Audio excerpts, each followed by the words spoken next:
Gate से study TOC का 10th part है। रेगुलर लैंग्वेज देख लेते हैं। एग्जाम्पल से शुरू करेंगे, उसके बाद इन डेप्थ जाएंगे।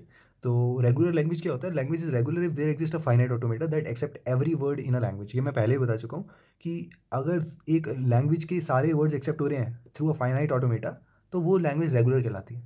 हमने देखा फाइनाइट ऑटोमेटा में डीएफए, एनएफए, एप्सिलॉन एनएफए होता है, और मूर और मीले मशीन भी देख लिया है। हाँ, तो रेगुलर लैंग्वेज जो है एक ऐसी लैंग्वेज है जो कि फाइनाइट ऑटोमेटा सारे वर्ड एक्सेप्ट करता है। या language is regular language if there exist finite automata M such that language accepted by M is equals to L. ठीक है, सेम सेम वे बोलने का। तो लैंग्वेज दो ही तरह की हो सकती है, रेगुलर लैंग्वेज और नॉन रेगुलर लैंग्वेज। बीच का कुछ नहीं होता। तो हम आगे भी देखेंगे, जैसे ऑटोमेटा अगर फाइनाइट ऑटोमेटा है तो लैंग्वेज हमारी रेगुलर लैंग्वेज रहेगी। ठीक है, तो फाइनाइट लैंग्वेज इज रेगुलर, ये हमेशा याद रखना। अभी हम एग्जाम्पल भी देखने वाले हैं कि कोई लैंग्वेज अगर फाइनाइट है उसका ऑटोमेटा बनाया जा सकता है, तो इसका मतलब रेगुलर है। और non regular language are not regular language. ठीक है, तो जो रेगुलर लैंग्वेज के, देखो बहुत ऑब्वियस लग रहा है, जो रेगुलर लैंग्वेज के अलावा बची वो सारी नॉन रेगुलर है। और अगर एल इक्वल टू फाइव है, दैट इज एम्प्टी सेट, और दैट इज फाइनाइट, तो ये भी रेगुलर लैंग्वेज हो गया। कुछ एग्जांपल्स देख लेते हैं। अगर लैंग्वेज हमारी फाइनाइट है तो ये रेगुलर लैंग्वेज हो गई। यहाँ देखो, अब ये लैंग्वेज नॉन फाइनाइट है। ठीक है, ए की पावर एम, बी की पावर एन, इसको तो हमने बना के भी देखा था थ्रू फाइनाइट ऑटोमेटा। तो ये नॉन फाइनाइट होने के बाद भी रेगुलर लैंग्वेज है ना। हम ए के ए पे चलाते रहेंगे, जैसे ही बी आएगा हम बी को शिफ्ट कर देंगे, है ना। तो इसका फाइनाइट ऑटोमेटा बनाया जा सकता है, तो ये सारे वर्ड एक्सेप्ट हो सकते हैं। तो ये रेगुलर लैंग्वेज है। तो एक चीज़ हमें समझ आ गई, देखो फाइनाइट भी रेगुलर है, नॉन फाइनाइट भी रेगुलर है। तो एक्चुअल में एक लैंग्वेज फाइनाइट हो सकती है, नॉन फाइनाइट हो सकती है। फाइनाइट फॉर श्योर रेगुलर होगी, क्योंकि उसमें लिमिटेड नंबर ऑफ स्टेट्स होंगे। और नॉन फाइनाइट रेगुलर भी हो सकती है, जैसे हमने ये देखा, और नॉन रेगुलर भी हो सकती है। ठीक, तो यहाँ देखो, ए की पावर एम, बी की पावर एन, एम दो से बड़ा है, एन तीन से बड़ा है, नॉन फाइनाइट है मगर रेगुलर है। नॉन फाइनाइट कैसे? क्योंकि इसमें बहुत सारे अनकाउंटेबल आ सकते हैं, मगर हमें कुछ ही स्टेट्स पे लानी पड़ेगी। एम की वैल्यू दो से ज़्यादा रखनी है, तीन, और एन की वैल्यू तीन से ज़्यादा रखनी है। कम स्टेट्स में काम हो जाए, मतलब कम मतलब फाइनाइट। ये अगर 100 स्टेट्स भी लग रही हैं तो फाइनाइट ही है वो फिर भी। अभी देखो, ए की पावर एम, बी की पावर एन, और एम और एन, एम इंटू एन जो है वो कांस्टेंट है। अब कांस्टेंट जब भी आ जाता है ना, एम इंटू एन करो, एम प्लस एन करो, M equal to N equal to constant करो, कुछ भी करो, अगर कांस्टेंट आ रहा है तो एक फाइनाइट नंबर होगा। लेट से 100 है या 10 लाख है, जो भी है, एटलीस्ट हमें पता है वो इनफाइनाइट नहीं हो सकता। तो फाइनाइट रहेगी ये, दैट इज रेगुलर लैंग्वेज। अब सारा खेल इसका है। ये प्रॉब्लम इज़ वेरी इंपॉर्टेंट, और ये समझ में आ गया तुम्हें, तो यही जो है कंफ्यूज करने वाले इसी से बनेंगे। तो पहली बात तो ए की पावर एन, बी की power N, N greater than equal to one, ये नॉन फाइनाइट तो है ही, साथ में नॉट रेगुलर लैंग्वेज। अब तुम सोचोगे यार ये रेगुलर है क्यों नहीं? ठीक है, इसको देखो, मैं धीरे धीरे बोलूँगा इस बार। ए की पावर एन, बी की पावर एम बोल सकते हैं, अगर एन इक्वल टू एम है, that are greater than one, ये भी बोल सकते हैं। ठीक है, तो इसमें दिक्कत क्या हुई ऐसी? पहली बात तो इसमें A double B, triple B, four time B. ठीक है, इतनी स्टेट्स जो हैं वो चलती रहेंगी, तो इनफाइनाइट स्टेट्स रिक्वायर्ड है। ठीक है, ऊपर वाले में फाइनाइट स्टेट्स थी जो भी रेगुलर लैंग्वेज थे। ओके, और ये नॉट रेगुलर है, इसका पंपिंग लेमा के थ्रू प्रूफ दिया जाता है। अभी हम पंपिंग लेमा पढ़ेंगे बाद में। तो दिक्कत है क्या इसमें? अगर तुम्हें आर्किटेक्चर मैंने बताया हुआ था कि एक्चुअली में फाइनाइट ऑटोमेटा में हमारा टेप जो होता है वो रीड ऑनली होता है, कुछ राइट नहीं कर सकते। और हमें इसमें चाहिए इंक्रीमेंट काउंटर, एक काउंटर चाहिए था। देखो, वेरिएबल अगर हम बना पाएंगे, दैट इज हम काउंट कर सकते हैं, इंक्रीमेंट कर सकते हैं, that is read and write required. ठीक है, means writing something to memory. हमें कैसे पता चलेगा कि नंबर ऑफ एज जो है जितने हैं उतने ही बीज हों? तो ये कुछ तो हमारे पास सॉल्यूशन होना चाहिए। तो दैट इज ट्यूरिंग मशीन। ठीक है, मॉडर्न कंप्यूटर। ठीक है, that is more powerful than PDA. PDA क्या होता है? Push down automata. ठीक है, तो दो तरीके से हम कर सकते हैं इसको, और दोनों ही जो है वो फाइनाइट ऑटोमेटा के तरीके नहीं है। ठीक है, तो ये रेगुलर लैंग्वेज नहीं कहलाएगी। दूसरा तरीका स्टैक का है कि नंबर ऑफ एज जो है तुमने स्टैक में डाले, और जैसे जैसे बी आ रहे ए को पॉप करते जाओ, पुश पॉप करना है ना। तो अगर लास्ट में एम्प्टी बचेगा स्टैक, तो फिर हमारा वो कहलाएगा कि एक्सेप्ट हो रहा है। मगर ये चीज़ें जो है ये दोनों, ये मेमोरी या स्टैक रिक्वायर्ड करते हैं, रीड या स्टैक रिक्वायर्ड करते हैं। तो that's why it is not regular language. अब देखो, एल इक्वल टू ए की पावर एम, बी की पावर एन है। एम जो है वो 10 के मल्टीपल है, एन है 5 के मल्टीपल। तो ऐसे बोल सकते हैं कि एम मॉड 10 जीरो होगा। यही होता है ना, 10 के मल्टीपल 10 से डिवाइड करेंगे तो जीरो रिमाइंडर देते हैं। सिमिलरली 5 वाले भी जीरो देंगे। तो हमने तो ये मॉड वाले क्वेश्चन कर रखे हैं, और मॉड 10 में जीरो से लेकर 9 तक हमें ये 9 स्टेट तो यहाँ हो गई। 10 स्टेट्स तो यहाँ हो गई, और 0 से लेकर 5 तक 5 स्टेट्स तो यहाँ हो गई, तो टोटल 15 स्टेट्स बनानी पड़ेंगी। 15 इज स्टिल काउंटेबल, तो ये फाइनाइट ऑटोमेटा रेगुलर लैंग्वेज है। अगला देखो, ए की पावर एन बी की पावर एन, सही है। एम जो है एन से छोटा होना चाहिए। पहली बात तो ये नॉन फाइनाइट है, ठीक है। ऐसे बहुत सारे केस बन सकते हैं, बस समझ में, एज नो अपर काउंट नीडेड, स्टैक और काउंट वेरिएबल इनफाइनाइट स्टेट्स, क्योंकि एन जो है वो बढ़ता रह सकता है और एम छोटा रहेगा उससे, है ना। तो कहने का मतलब है एम एन के जो है वैल्यू को स्टोर करना पड़ेगा कहीं ना कहीं, कि कितने काउंट, कितनी बार बी आया है, या कितनी बार हमें एम लेके आना है ना, या हमें एक स्टैक अपर काउंट हमें कुछ ना कुछ क्रिएट करना पड़ेगा जो राइट करे या स्टोर करने करे। तो काउंट वेरिएबल या फिर इनफाइनाइट स्टेट्स प्रेजेंट है, that's why it is non regular language. अब ये सारी की सारी नॉन रेगुलर लैंग्वेज है। कैसे? यहाँ पे सेम केस है, देखो M greater than M not equal to M equal to N square M equal to 2n। अभी वो ये सोच के देखो, मैंने तुम्हें इससे पहले ए की पावर एन बी की पावर एन वाला केस बताया था, और इसको ऐसे बोला था कि ए की पावर एन बी की पावर एम कह सकते हैं जहाँ पे एम इक्वल टू एन है, ठीक है। तो अगर एम इक्वल टू एन ही नहीं ले पा रहे हैं हम, तो एम इक्वल टू 2n कैसे कर देंगे रेगुलर लैंग्वेज में, है ना। तो ये सारे केसेज जो हैं, इसमें कोई ना कोई अपर काउंट चाहिए, तो इस वजह से स्टैक या काउंट वेरिएबल बनाना पड़ेगा, और ऐसा पॉसिबल नहीं है, इनफाइनाइट स्टेट्स होगी नॉन रेगुलर लैंग्वेज। अभी देखो, ये तो मैंने बता ही रखा है, M plus N equal to constant, ten क्या है, कॉन्स्टेंट है तो फाइनाइट है। अब एम ए की पावर एम बी की पावर एन में जी सी डी मतलब क्या होता है, इक्वल टू 1 कर दो, ठीक है। रुको मैं लिख देता हूँ 1, मैं 1 नहीं लिखा, कि जी सी डी बनाना चाहिए, ग्रेटेस्ट कॉमन डिवीजर, ठीक है। तो अगर ऐसा करना है हमें, तो इट रिक्वायर स्टोरिंग रिमाइंडर्स, ठीक है। हमें रिमाइंडर पता होना चाहिए ना, तभी तो जी सी डी निकलेगा। तो अगर स्टोर करना आ रहा है तो ये नॉन रेगुलर लैंग्वेज है। अगला देखो, ए की पावर एम बी की power N, M plus N जो है वो इवन हो। अब याद होगा हमने इवन ऑड की केस कर रखे हैं, कि दो स्टेट्स बनाते थे, इवन होता था तो पहली में जाता था, ऑड होता था दूसरी में, ऐसा कुछ याद आ रहा है, ठीक है। इसमें स्टेट्स, नंबर ऑफ स्टेट जो है कितने हैं, 7 हैं, 1 2 3 4 5 6 7, 7 है ना। और ये क्या है, फाइनाइट नंबर है, तो इसका मतलब दिस इज फाइनाइट ऑटोमेटा और रेगुलर लैंग्वेज है। जरा एक बार समझ लेंगे इसको, अगर थोड़ा बहुत भी दिमाग लगाओ। तुम्हें पता है कि एक ये एम और एन क्या है, पावर्स हैं। तो अगर एम जीरो होगा, एन जीरो होगा, तो भी ये इवन कहलाएगा। तो इस केस में हमारा पहले कहने का मतलब है कि स्टार्टिंग में ये एक्सेप्ट करना चाहिए। एम वन हो गया, एन जीरो रह गया, तो इसका मतलब ए 1 टाइम्स हो गया। एम अगर 1 हो गया और बी की वैल्यू के ऊपर 0 आ गया, तो बी तो हटा ही दो। ए 1 टाइम्स है, ए 1 टाइम यानी ऑड नंबर, तो इसका मतलब हमने ए एक बार आएगा तो क्यू वन पे चले गए, ठीक है। दूसरी बार ये आएगा तो इसका मतलब इवन नंबर, तो क्यू नॉट पे आ गए। सिमिलरली पहला ए आया, दूसरा बी आया, यानी 1 + 1 = 2, तो ये एक्सेप्ट हो गया। जैसे 3 हुआ, रिजेक्ट हो गया, ठीक है। यहाँ ए बी पे डिपेंड नहीं करता, ये डिपेंड करता है काउंट, कि उनका नंबर ऑफ टाइम्स कितने हैं। तो अगर यहाँ पे ए बी बी 3 आ गया ना, तो 3 पे तो कहाँ से एक्सेप्ट होगा, ऑड नंबर है। अगर चौथा आया तब वहाँ पे एक्सेप्ट हो जाएगा, ठीक है। बस यहाँ पे एक ये इतना लफड़ा, कि ये डेड स्टेट बनाने का ही रीज़न ये था कि अगर तुमने एक बार मान लें एन टाइम्स ए बना दिए और एन टाइम्स बी बना दी, उसके बाद ए दोबारा नहीं आ सकता। तो अगर ए आता है तो डेड स्टेट में चला गया, सिंपल।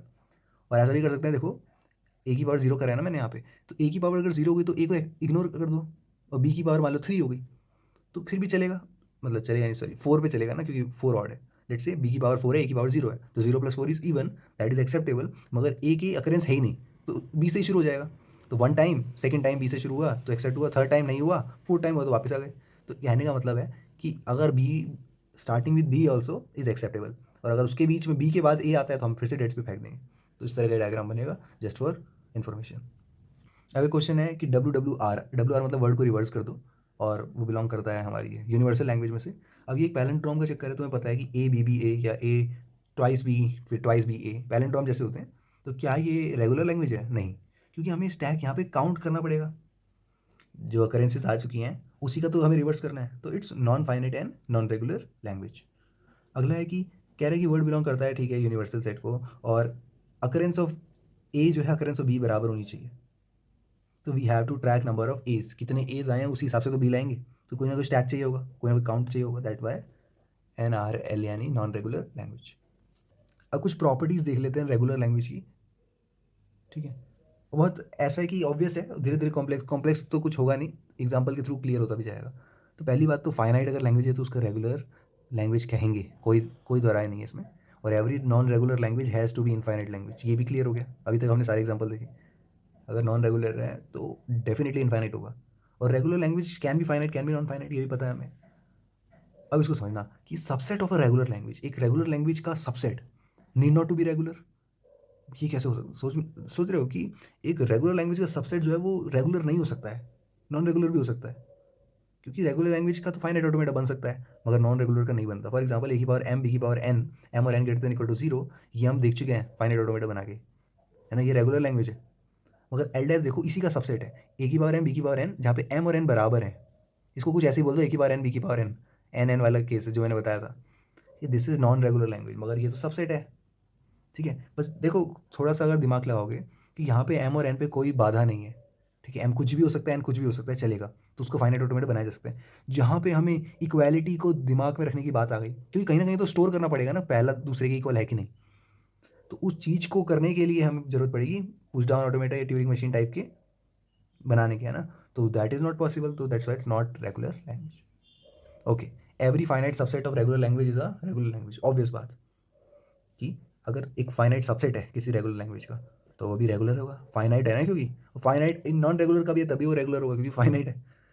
ये चीज़ें देखो ऑब्वियस लगती हैं मगर जब क्वेश्चन में पेपर में आ जाता है चार ऑप्शन में से MSQ बन के तो मुश्किल होता रहता है। Subset of NRL that is non regular language need not to be a non regular language. अच्छा, ये भी अच्छी बात है कि अगर तुम एक नॉन रेगुलर लैंग्वेज दे दी M इक्वल टू एन वाली, तो ये फेमस केस है इसलिए बार बार ले रहे हैं कि ए की पावर एन बी की पावर एन है, अगर ऐसा केस है या इसको ऐसे बोल सकते हैं ए की पावर एम एम बी की पावर एन जहाँ पे एम और एन इक्वल है, ये नॉन रेगुलर लैंग्वेज है। इसका सबसेट क्या होगा, ए बी, मतलब कुछ भी ले लिया, एक एक सबसेट हमने ये ले लिया फाइनाइट, तो फाइनाइट है तो डेफिनेटली रेगुलर लैंग्वेज ही होगा, है ना। तो ऐसा जरूरी नहीं है कि सबसेट भी होगा नॉन रेगुलर, हो भी सकता है मगर ऐसा भी केस हो सकता है कि वो रेगुलर हो, जैसे कि मैंने दिखाया है एक फाइनाइट बना के। फिर आता है super set. Super set regular language और नॉन रेगुलर लैंग्वेज का जरूरी नहीं है कि वो रेगुलर और नॉन रेगुलर है रिस्पेक्टिवली। कहने का मतलब तुम्हें पता है कि सिग्मा स्टार जो है यूनिवर्सल है, यानी सबका सुपर है, सुपर सेट है, और ये तो बनाया जा सकता है फाइनाइट ऑटोमेटा से, तो ये तो हमारा रेगुलर लैंग्वेज निकला, इसको तुमने बना के दिखाया भी है काफ़ी बार तुम्हें, है ना। तो सुपर सेट जो है वो दिक्कत नहीं देगा। सुपर सेट मतलब जरूरी नहीं है, जरूरी इस बात को ध्यान रखना, क्या पता हो ऐसा कि नॉन रेगुलर लैंग्वेज का सुपर सेट भी नॉन रेगुलर ही रहे, मगर हमेशा नहीं है, एक केस ऐसा भी है। और यूनियन का तो मैंने पहले भी बता रखा था उन्हें, यूनियन इंटरसेक्शन का, कि finite union of regular language is regular language, अगर फाइनाइट यूनियन है तो। Infinite union are need not to be regular language, ठीक है, इनफाइनाइट का कोई आइडिया नहीं है, क्या पता कुछ हो भी जाए, मगर need not to be. Finite intersection of regular language, ठीक है, इंटरसेक्शन कर रहे हैं या हर लैंग्वेज के रिस्पेक्टिव एक मशीन बन रही है। और infinite intersection of regular language need not to be regular language, तो अगर इनफाइनाइट इंटरसेक्शन हो रहे हैं तो जरूरी नहीं है कि वो रेगुलर लैंग्वेज रहे, हो भी सकती है। अब एक बार रेगुलर एक्सप्रेशंस देख लेते हैं, RE शॉर्ट में, अ वे टू रिप्रेजेंट RL, ठीक है, रेगुलर लैंग्वेज। रेगुलर लैंग्वेज को हमने नॉर्मली लैंग्वेज फॉर्म में भी, एक सेट के फॉर्म में भी रिप्रेजेंट किया, फाइनाइट ऑटोमेटा से भी रिप्रेजेंट किया, एंड नाउ रेगुलर एक्सप्रेशन के रूप में रिप्रेजेंट कर रहे हैं। ग्रेप कमांड में जैसे हम सर्च करते थे लिनक्स में, इवन जावा पाइथन में भी यूज़ करते हैं। तो अगर रेगुलर एक्सप्रेशन की बात करें तो ऑपरेटर्स तीन तरह के हैं, Kleene closure that is star, then dot is concatenation, और यूनियन हमारा प्लस होता है, ठीक है। और ऑपरेटर्स सेम वैसे ही ऑपरेटर हैं जैसे हमारे अर्थमेटिक ऑपरेटर होते हैं, प्लस और मल्टीप्लाई वाले। तो अगर हमारा रेगुलर एक्सप्रेशन ए स्टार है, इसका मतलब क्या है कि ए से बनने वाले सारे, that is epsilon A, double A, triple ए, ऐसे। अगर ए प्लस बी है तो ए और बी के बीच में और या यूनियन है तो ए चलेगा, बी भी चलेगा, ठीक है। अगर ए बी है इसका मतलब क्या है कि ए डॉट बी की बात हो रही है, कॉन्कैटिनेशन की बात हो रही है, तो इसमें सिंगल ही चलेगा, ए बी कॉन्कैटिनेटेड है तो एक सिंगल सेट बना हुआ है। देन आता है अगर regular expression a star plus b a है तो ए स्टार मतलब क्या हुआ, epsilon a, triple a, four time a, ऐसे चलेगा। और प्लस मतलब होता है यूनियन बी ए, या ऐसा ना लिखना चाहते हो तो कॉमा लगा के BA भी लिख सकते हो यहीं पे, ठीक है, ऐसे भी पॉसिबल है। ये वाला देखो, ये थोड़ा सा अच्छा है कि ए बी का स्टार है प्लस बी स्टार ए स्टार है, ठीक है। ए बी का स्टार मतलब इसको एक ही आइडेंटिटी मान के चलो, एक ही यूनिट मान के चलो, तो देखो कैसे हो रहा है कि ए बी स्टार यानी पहले एप्सिलॉन आ जाएगा, फिर ए बी आ जाएगा, फिर ए बी आ जाएगा, फिर ए बी आ जाएगा, ठीक है। अगर इसको तुम जैसे ऊपर ए का मैंने बताया था वैसे ही सेम ए बी का हो रहा है, प्लस की वजह से यूनियन आ गया। अब तुम्हें पता है कि बी स्टार क्या होता है, एप्सिलॉन बी ऐसे चलेगा। ए स्टार क्या होता है, एप्सिलॉन ए ऐसे चलेगा, यानी zero or more repetition of b concatenated with zero or more repetition of ए, ठीक है, इन दोनों के बीच में कुछ नहीं, यानी कॉन्कैटिनेशन है। तो इसका हम फाइनली क्या बोल सकते हैं कि एक तो अगर बी की पावर यहाँ पे जीरो होगी दैट इज एप्सिलॉन होगा यहाँ पे, तो एक ए को अगर हम कंसिडर करें तो एक ए भी सिंगल ए चलेगा, सिंगल बी चलेगा, अगर दोनों वन वन है तो बी ए चलेगा, फिर डबल बी डबल ए चलेगा, ठीक है, ऐसे करके आगे फॉर्म होगा। अब हम ऑर्डर ऑफ प्रेसिडेंस देख लेते हैं। सबसे पहला इंपॉर्टेंट ऑर्डर में हमारा स्टार आता है, Kleene closure, then concatenation, then or union. For example a plus b a star, तो स्टार मतलब पहले हम इसको कंसिडर करेंगे, देन कॉन्कैटिनेशन, देन यूनियन। तो हमने जैसे क्लीन क्लोजर को कंसिडर किया तो इनिशियली इसको जीरो मान सकते हैं, तो एप्सिलॉन आएगा, ठीक है। उसके बाद सिंगल ए चलेगा, बी ए चलेगा, फिर ऐसे फॉर्म होगा चीज़ें, ठीक है। आगे क्या होगा, लेट्स से कि ए प्लस बी ए का स्टार है, यही है ना क्वेश्चन। अब इसको हम ऐसा बोल सकते हैं epsilon union a plus b a की पावर 1, फिर ए प्लस बी ए की पावर 2 एंड सो ऑन जाता रहेगा, पावर 3 4 5। तो हमने पावर 1 तक तो लिख दिया क्योंकि हमें पता है कि प्लस मतलब यूनियन होता है, कॉमा लगा के काम हो जाता है। मगर पावर 2 मतलब क्या है कि इसको ट्वाइस लिखना, ट्वाइस लिखने के बाद ए साथ में लिख दिया, ए बी, ये ए है, ठीक है, सी नहीं है, ए बी ए साथ में लिख दिया, फिर बी ए साथ में लिख दिया, बी ए साथ में लिख दिया। तो ये सब भी आ जाएंगे हमारे इसमें आउटपुट में, ठीक है। और एक छोटी सी चीज़ है, अभी तक तुमने प्लस को यूनियन के फॉर्म में देखा है, कन्फर्मली हमने पहले भी डिस्कस किया है कि जब हम ए स्टार करते हैं ना तो एप्सिलॉन ए आता है, मगर ए के ऊपर प्लस लगा देते हैं तो एप्सिलॉन वाला पार्ट नहीं आता है, यानी अकरेंस तो सिंगल अकरेंस तो होनी चाहिए, ठीक। फिर एक ऑब्जर्वेशंस देख लो। पहली ऑब्जर्वेशन तो ये कि हर फाइनाइट लैंग्वेज रेगुलर होती है, पहले भी बता चुका हूँ, and we can express it using regular expression. तो हम हर फाइनाइट लैंग्वेज को रेगुलर कहते हैं और उसको हम कैसे एक्सप्रेस कर सकते हैं, रेगुलर एक्सप्रेशन से। अगर हमारे पास लैंग्वेज लेट्स से W1 ये वर्ड्स हैं, W1 कुछ भी हो सकता है, ABC, ABR, मतलब अगर हमें सिंबल्स हमें हमें पता है तो, ठीक है। सिंपली क्या करना है, रेगुलर एक्सप्रेशन करने के लिए अगर ये फाइनाइट है तो बीच में प्लस लगा देंगे, यूनियन, ठीक है। तो हम रेगुलर एक्सप्रेशन को फाइनाइट ऑटोमेटा में कन्वर्ट कर सकते हैं। फिर बड़ा इंटरेस्टिंग बात है कि अभी तक तो हम वर्ड्स का ही क्लीन क्लोजर ले रहे थे, अब हम रेगुलर एक्सप्रेशन का भी क्लीन क्लोजर ले सकते हैं, ठीक है। ऑपरेटर्स ऑन आर, ये भी पॉसिबल है। तो आर स्टार क्या होगा, epsilon R, R R, triple R, और आर प्लस क्या होगा, सिंगल आर आना चाहिए, एप्सिलॉन नहीं चलेगा, ठीक। तो ऐसे बोल सकते हैं कि एक ये प्रॉपर्टी देखो कि लैंग्वेज, अगर हम आर स्टार की बात करें तो ये लैंग्वेज ऑफ आर का स्टार हो जाएगा। कहने का मतलब क्या है कि मान लेते हैं आर जो है ए बी है, ठीक है, एक रेगुलर एक्सप्रेशन हमारे पास ए बी है, तो लैंग्वेज ऑफ आर स्टार क्या होगा, एप्सिलॉन, ठीक है, ए बी की power 0, epsilon A B A B A B A B A B A B, है ना। फर्स्ट थिंग ये हो गई। सेकंड थिंग ये है कि लैंग्वेज ऑफ आर की स्टार कहने का मतलब है कि हम ए बी का स्टार कर रहे हैं। अब ए बी का स्टार क्या होगा, एप्सिलॉन ए बी, ठीक है, पावर 1 पावर 2 ए बी।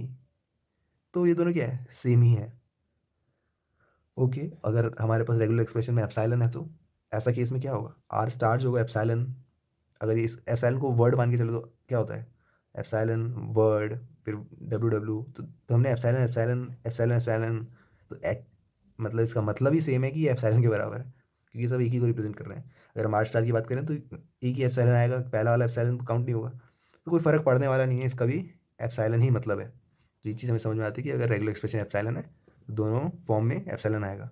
अगर रेगुलर एक्सप्रेशन फाई है, दैट इज एम्प्टी सेट, ठीक है, एप्सिलॉन एटलीस्ट कुछ तो है, अगर फाई जो है एम्प्टी सेट है पूरा, तो आर स्टार जो होगा वो क्या होगा, जब आर स्टार करते हैं तो पहले हम पावर 0 रखते हैं, तो कहने का मतलब है कि एक बार आता है हमारा एप्सिलॉन, फिर आता है अंदर जो है वो 1 टाइम, अंदर तो कुछ है ही नहीं तो इसलिए हम वो ला ही नहीं पा रहे। और आर प्लस में क्या होगा कि हम क्या करेंगे, अंदर जो आता है वो 1 टाइम आएगा, तो कुछ है ही नहीं अंदर, तो फिर एम्प्टी सेट ही आएगा, ठीक है। तो एक चीज़ हमें समझ में आती है कि आर प्लस जो है वो एक सबसेट है आर स्टार का, क्योंकि आर स्टार में हमारा एप्सिलॉन प्रेजेंट है, या ऐसे बोल सकते हैं आर स्टार जो है आर प्लस यूनियन एप्सिलॉन है, ठीक है, एप्सिलॉन एक्स्ट्रा आता है आर स्टार में। और ये इंटरेस्टिंग केस कि आर स्टार का स्टार आर स्टार के बराबर होता है।